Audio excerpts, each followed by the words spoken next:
নমস্কার দর্শক বন্ধুরা, রেপ স্পোর্টস বাংলা আপনাদের সবাইকে স্বাগত। আমি দেবাশিস। এই মুহূর্তে আমি আছি মোহামেডান স্পোর্টিং ক্লাবের কোচ মেরাজউদ্দিন ওয়াদুর সঙ্গে। আপনারা সবাই জানেন যে বর্তমানে কিন্তু ইনভেস্টার সমস্যায় ভুগছে শতাব্দী প্রাচীন ক্লাবটি, এবং এখনও কিন্তু সুনিশ্চিতভাবে কেউ বলতে পারছে না কবে নাগাদ ইনভেস্টার আসবে, নতুন ইনভেস্টার আসবে। তবে সম্ভাবনা প্রবল, এবং অবশ্যই মোহামেডান স্পোর্টিং ক্লাব যে আইএসএলে খেলবে সেই নিয়ে কোনো দ্বিমত নেই। এবং তারই প্রসেস হিসেবে কিন্তু ইতিমধ্যেই কিন্তু মোহামেডান মাঠে ট্রায়াল শুরু হয়েছে বিভিন্ন বয়সভিত্তিক এজ গ্রুপের। তো সেই নিয়েই আমরা বিশদে কথা বলবো মোহামেডান দলের কোচ, কেননা তিনি ট্রায়ালটায় ছিলেন। তিনি এবং মোহামেডান স্পোর্টিং ক্লাবের ফুটবল সচিব দীপেন্দু বিশ্বাস দুজনেই কিন্তু ট্রায়ালটায় ছিলেন এবং গত দুদিন ধরে তারা দেখছেন। তো মেরাজ ভাই, पहले बताइए कि obviously what is the basic purpose of having such a trial. Purpose तो इसका यही है कि प्लेयर्स को अपने साथ रखना, बंगाली प्लेयर्स को। जैसे कि आईएफए का क्राइटेरिया भी यही है कि 5 प्लेयर आपको बंगाली खिलाने हैं और आपको स्क्वाड में कम से कम 15 प्लेयर तो रखने ही पड़ेंगे। दूसरी बात ये है कि एज ए मोहामेडन स्पोर्टिंग क्लब ये रिस्पॉन्सिबिलिटी बनती है क्लब की, जो लोकल टैलेंट को है उसको नर्चर करे। तो इस साल अंडर 18 रिज़र्व टीम और CFL उसमें ज़रूरत पड़ेगी बंगाली प्लेयर्स की।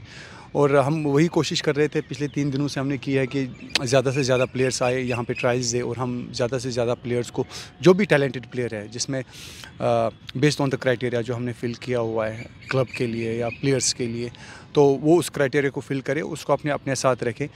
ओबियसली ये शॉर्ट टर्म प्लान नहीं है, ये लॉन्ग टर्म प्लान है। कम से कम अगर हम किसी प्लेयर, एक यंग प्लेयर को भी अपने साथ रख लेते हैं, तकरीबन 3 या 4 साल के लिए उसको हम नर्चर करेंगे और आगे उसका हम फ्यूचर बना सकते हैं। ऑब्वियसली, बट बात जब आती है when you have to compete with teams in ISL, क्योंकि कंपटीशन बहुत टफ होता है, तो obviously you cannot rely totally on the local players. जो यहाँ बंगाली प्लेयर्स के ऊपर आप खाली निर्भर नहीं कर सकते। You have to rely on out station players या overseas players. Well, I think for these players there is a reserve league, there is under 18 and there is Kolkata league. Obviously if there is someone who is very outstanding, तीनों में अगर अच्छा प्रदर्शन, हाँ, someone who we feel, as a club we feel that who is someone who is doing very good, and we can promote that, obviously that person to the Indian Super League. और Indian Super League एक different project है, right? It's like competition different है, वहाँ आपको सिर्फ Bengali players से नहीं या फिर जो होम ग्रोन प्लेयर्स है उसमें नहीं चलेगा। ओबियसली आपको वहाँ पे एक ऐसा टीम बनाना चाहेंगे जहाँ पे एक मैदान में एक टीम उतरे जो कॉम्पिटिटिव टीम हो, चाहे उसमें बंगाली प्लेयर्स हो, आउट स्टेशन प्लेयर्स हो या फिर फॉरेनर्स हो। तो अभी तक मुझे नहीं लगता है कि हम लोग आईएसएल के लिए अभी तक हमने सोचा है, क्योंकि आप देखते हैं कि पिछले साल से सीज़न से भी क्लब में बहुत प्रॉब्लम चल रही थी और क्लब ने बहुत मेहनत भी की है इस उन चीज़ों को दूर करने की। और इस साल भी मैनेजमेंट काफ़ी अच्छा रोल निभा रही है क्योंकि जो भी पिछले साल हुआ, सब चाहते हैं कि अगले साल वो इस सीज़न वो रिपीट ना हो, और मैनेजमेंट भी उसके लिए मुझे लगता है कि काफ़ी अच्छी मेहनत कर रही है। और होपफुली हम लोग देखेंगे कि आने वाले 1 और 2 वीक्स में आप देखेंगे कि एक ऐसी न्यूज़ की जब मोहामेडन स्पोर्टिंग सपोर्टर्स को एक अच्छा इन्वेस्टर आए और उसके हिसाब से हम लोग प्लेयर्स को सिलेक्ट करें और इस सीज़न इंडियन सुपर लीग में एक अच्छी टीम उतार के लेके जाएं। How frustrating is it for a coach, क्योंकि आप जब देखते हैं कि मोहन बागान is already a settle site, एक आध जगह में वो लोग एडिशन कर रहे हैं। East Bengal is also in the process of building a very strong side, मगर Mohammedan when it comes means अगर आप इतना लेट शुरू करेंगे, which was the reason last season also in the first season of ISL for the club, तो कितना problematic होगा? Problematic तो हो गई, बहुत बड़ा चैलेंज है। It's very challenging for anyone, any coach, any club, क्योंकि जब आपके पास टीम है ही नहीं, बाकी सब टीम्स ने प्रिपरेशन स्टार्ट भी किया, उन्होंने अपना विजन या टारगेट अपना सेट किया है, उन्होंने प्लेयर्स भी साइन किए हैं, लेकिन जब हमारे पास प्रॉब्लम्स है तो प्रॉब्लम्स है, वो किसी से छुपी नहीं है, हम उसको मना नहीं कर सकते हैं। लेकिन हम यही उम्मीद करते हैं कि जल्दी से जल्दी जो प्रॉब्लम्स है उसको सॉल्व करें, हो जाएं। और होपफुली जैसे कि मैंने कहा कि क्लब्स मैनेजमेंट जो है वो पूरी लगी हुई है कि इन प्रॉब्लम्स को हम सॉल्व करें। और होपफुली हम लोग देखेंगे कि विद इन 2 वीक्स, जैसे कि मैंने बताया, कि इन प्रॉब्लम्स का हमारे पास सोल्यूशन आए। और हाँ, चैलेंजिंग तो होगा, क्योंकि जब सब टीम्स ने अभी तक प्रिपरेशन की है, प्लेयर साइन किए हैं, मोहामेडन स्पोर्टिंग के लिए इस सीज़न भी बहुत चैलेंजिंग होगा कि एक अच्छी टीम उतारने के लिए। लेकिन हम लोग होपफुल है, क्योंकि जब आपके पास इन्वेस्टर है, आपके पास मैनेजमेंट है, तो ओबियसली मुझे लगता है कि अगर 1 महीना भी मिलता है या 1.5 महीना भी मिलता है आईएसएल शुरू होने से, you reckon you will get that time? We are hopeful. अभी तक कुछ बता नहीं सकते 50-50 as a coach I don't know what is happening in the club, लेकिन हम लोग यही उम्मीद करके रखे हैं कि क्लब में कुछ अच्छा होगा। और ये श्योरिटी के साथ कह सकते हैं कि मोहम्मडन स्पोर्टिंग तो इंडियन सुपर लीग खेलेगा, लेकिन अब ये हमारे लिए बहुत बड़ा चैलेंजिंग है। जब हम टीम मैदान में उतारेंगे वो हम किस विजन को लेके उतारेंगे, क्या टारगेट होगा हमारे पास, क्या हमारे पास ये टारगेट होगा कि हम टॉप 6 के लिए टीम को मैदान में उतारें, या टारगेट में ये होगा कि हम लोग सिर्फ पार्टिसिपेट के लिए टीम उतारें।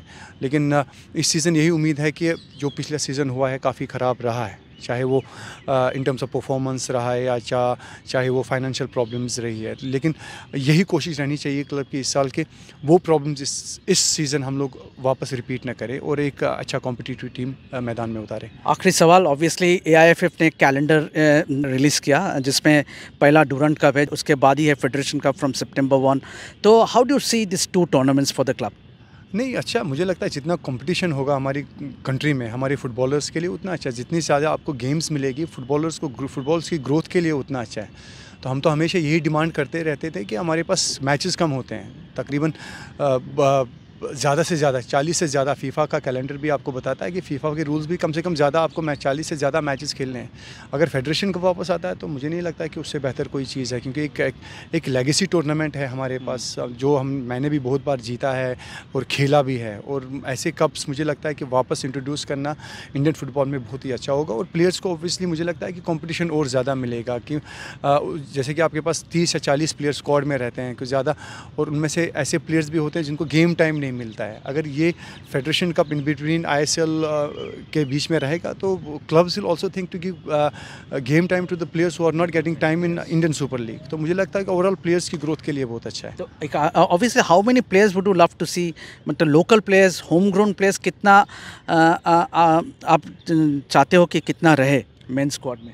वो नंबर्स कहना बहुत मुश्किल है, लेकिन हम लोग यही कोशिश करेंगे कि होम ग्रोन प्लेयर्स रहे, क्योंकि ये क्लब की रिस्पांसिबिलिटी रहती है। चाहे मोहन बगान है, ईस्ट बंगाल है, मोहम्मडन स्पोर्टिंग है, बंगाल का क्लब है, तो बंगाली प्लेयर्स इसमें रहना चाहिए, लेकिन गारंटी ये नहीं कि कितने रहेंगे। पिछले साल आपने देखा कि रवि हंसा आया हमारी टीम में, एक बंगाली प्लेयर उभर के आया, तो ही परफॉर्म्ड रियली वेल। तो हमारी यही कोशिश रहे कि हम ऐसे प्लेयर्स को जो टैलेंट है, जो on the basis of the talent, ये नहीं कि बंगाली प्लेयर है उसको खिलाना है, नहीं, जब तक वो कॉम्पिटिटिव नहीं रहेगा, जब तक उसमें कुछ अच्छा ऐसा नहीं होगा जो कोच देखेगा उसमें है वो टीम को फ़ायदा दे सके, तो तब तक मुझे नहीं लगता है कि एक राइट डिसीजन होगा उसको खिलाने का। और हमारी यही कोशिश रहेगी कि जो भी हम प्लेयर ले वो कॉम्पिटिटिव इनफ हो कि वो ISL में कम्पिट कर सके।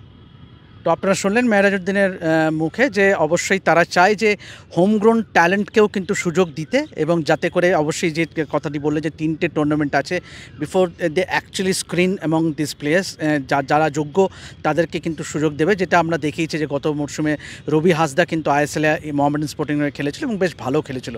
তো এভাবেই দেখতে থাকুন রেপ স্পোর্টস বাংলা, এবং যাবতীয় ফুটবলের আপডেট পেতে অবশ্যই চোখ রাখুন আমাদের এই চ্যানেলে, এবং অবশ্যই সাবস্ক্রাইব করতে বলবেন না রেপ স্পোর্টস বাংলা। আমি দেবাশিস আপাতত সাইন অফ করছি মোহামেডান স্পোর্টিং ক্লাব থেকে।